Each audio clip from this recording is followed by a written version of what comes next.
Random House Audio presents Rabbit at Rest by John Updike. Read for you by Arthur Morey. Rabbit basks above that old remembered world, rich, at rest. Rabbit is rich. Food to the indolent is poison, not sustenance. Life and Times of Frederick Douglass. Chapter 1. F.L. Standing amid the tan, excited, post-Christmas crowd at the Southwest Florida Regional Airport, Rabbit Angstrom has a funny, sudden feeling that what he has come to meet, what's floating in unseen about to land, is not his son Nelson and daughter-in-law Prue and their 2 children, but something more ominous and intimately his own death, shaped vaguely like an airplane. The sensation chills him, above and beyond the terminal air conditioning. But then, facing Nelson has made him feel uneasy for 30 years. The airport is relatively new. You drive to it off exit 21 of Interstate 75 down 3 miles of divided highway that, for all the skinny palms in rows and groomed 2 green flat-bladed grass at its sides, seems to lead nowhere. There are no billboards or self-advertising roadside enterprises, or those low houses with cooling white tile roofs that are built by the acre down here. You think you've made a mistake. An anxious red Camaro convertible is pushing in the rearview mirror. "Harry, there's no need to speed. We're early, if anything." Janice, Rabbit's wife, said this to him on the way in. What rankled was the tolerant, careful tone she has lately adopted, as if he's prematurely senile. He looked over and watched her tuck back a stubborn, fluttering wisp of half-gray hair from her sun-toughened little brown nut of a face. "Honey, I'm being tailgated," he explained, and eased back into the right lane and let the speedometer needle quiver back below 65. The Camaro convertible passed in a rush, a cocoa-brown black chick in a gray felt stewardess's cap at the wheel, her chin and lips pushing forward, not giving him so much as a sideways glance. This rankled, too. From the back, the way they've designed the trunk and bumper, a Camaro seems to have a mouth, 2 fat metal lips parted as if to hiss. So maybe Harry's being spooked began then.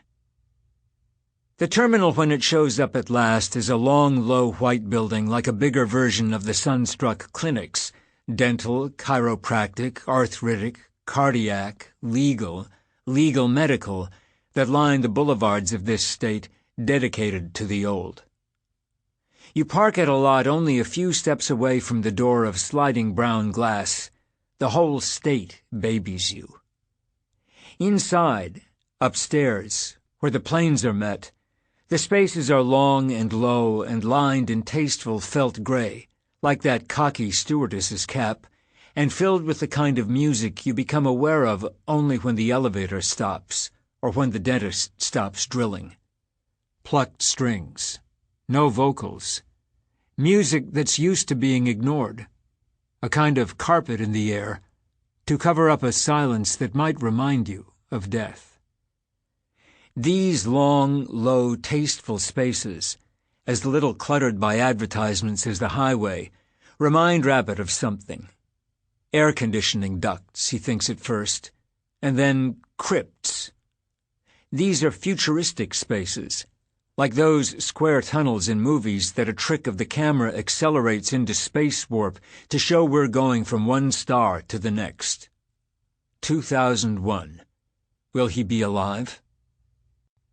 He touches Janice at his side, the sweated white cotton of her tennis dress at the waist, to relieve his sudden sense of doom.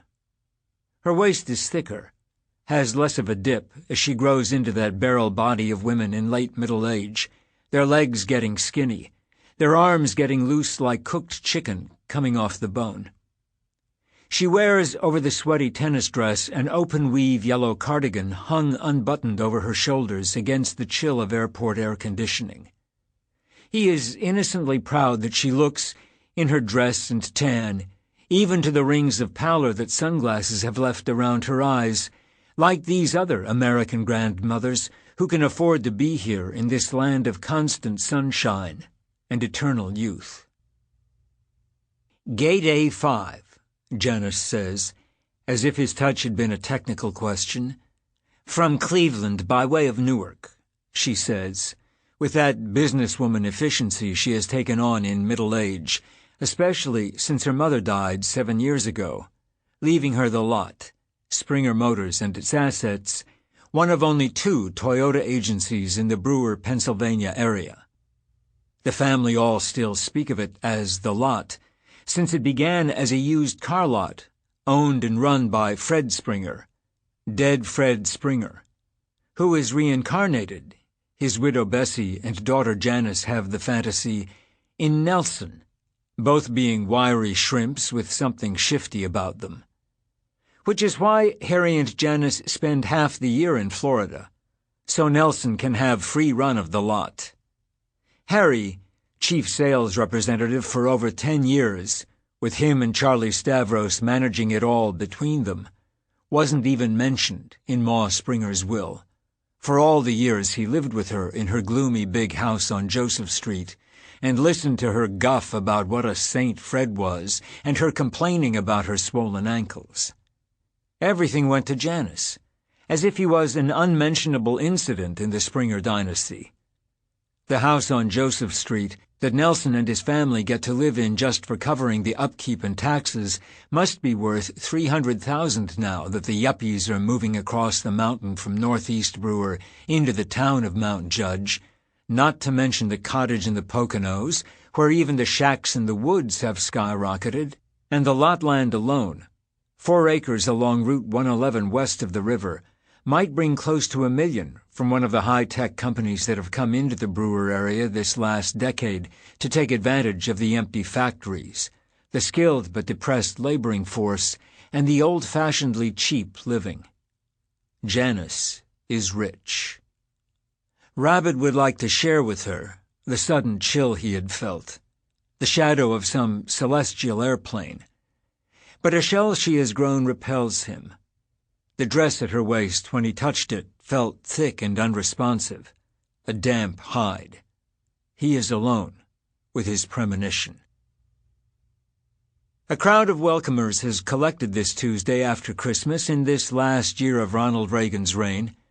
A little man with that hunched back and awkward stiffness Jews often seem to have dodges around them and shouts behind him to his wife, as if the Angstroms weren't there, "Come on, Grace!" Grace, Harry thinks. A strange name for a Jewish woman. Or maybe not. Biblical names. Rachel, Esther. But not always. Barbara, Betty. He is still getting used to the Jews down here, learning from them, trying to assimilate the philosophy that gives them such a grip on the world. That humpbacked old guy in his pink checked shirt and lipstick-red slacks, racing as if the plane coming in was the last train out of Warsaw. When Harry and Janice were planning the move down here, their advisors on Florida, mostly Charlie Stavros and Webb Murcutt, told them the Gulf side was the Christian coast as opposed to the Jewish Atlantic side. But Harry hasn't noticed that, really. As far as his acquisitionship goes, all Florida is as Jewish as New York and Hollywood and Tel Aviv. In their condo building, in fact, he and Janice are pets of a sort, being Gentiles.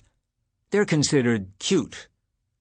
Watching that little guy, 70 if he's a day, breaking into a run, hopping zigzag through the padded pedestal chairs so he won't be beaten out at the arrival gate, Harry remorsefully feels the bulk, 230 pounds the kindest scales say, that has enwrapped him at the age of 55 like a set of blankets the decades have brought one by one. His doctor down here keeps telling him to cut out the beer and munchies, and each night after brushing his teeth he vows to. But in the sunshine of the next day, he's hungry again, for anything salty and easy to chew. What did his old basketball coach... Sample complete. Ready to continue?